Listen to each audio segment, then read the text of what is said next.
جو اعظم ہے جس کی عمر تقریباً کوئی 18 سال سے ابو بتائی جا رہی ہے، کوئی 20 کے قریب ہے، اس نے سارے 20 سے 25 سال کی عمر کے درمیان؟ جی بالکل 20-25 سال کی عمر کے یہ لڑکے ہیں.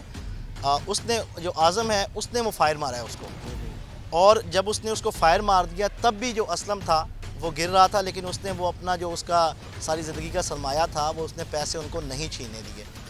جب یہ فائر مارنے کے بعد جو اعظم وہاں سے پیدل نکلا ہے، عمر اس کو دیکھ رہا تھا، عمر بائک پر اس کے پاس پہنچا ہے اور اس کو ساتھ لیا ہے اور وہ آگے اپنے اپنے گھروں میں اس نے ان کو ڈراپ کر دیا. اچھا نہیں، پھر یہ سی سی ٹی وی فوٹیج کے ذریعے ان کی گرفت کیسے ہوئی؟ وہ کالا سوٹ میں پکڑا گیا، پھر دوسری چیز وہ کیا معاملہ کیا؟ سر دیکھیں، صرف سی سی ٹی وی فوٹیج سے یہ معاملہ نہیں سامنے آیا.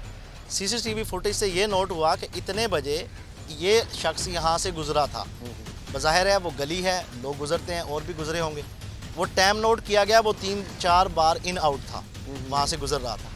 جب اس کو پکڑا گیا اس شک کی بنا پر اس کو دیکھا گیا، اپنا جیو فنشنگ کروائی گئی. جب جیو فنشنگ کے اندر جو ہے نا اس کے سارا ڈیٹا ان کا آپس میں جب ملا تو یہ جو اعظم تھا یہ اس کی دکان اعظم تو آگے سے آ رہا تھا فائر مارنے کے لیے. جو عرفان تھا جس نے پلاننگ کیا تھا بیٹھ کے ٹوٹل وہ اس کی دکان کے پاس کھڑا ہوا تھا.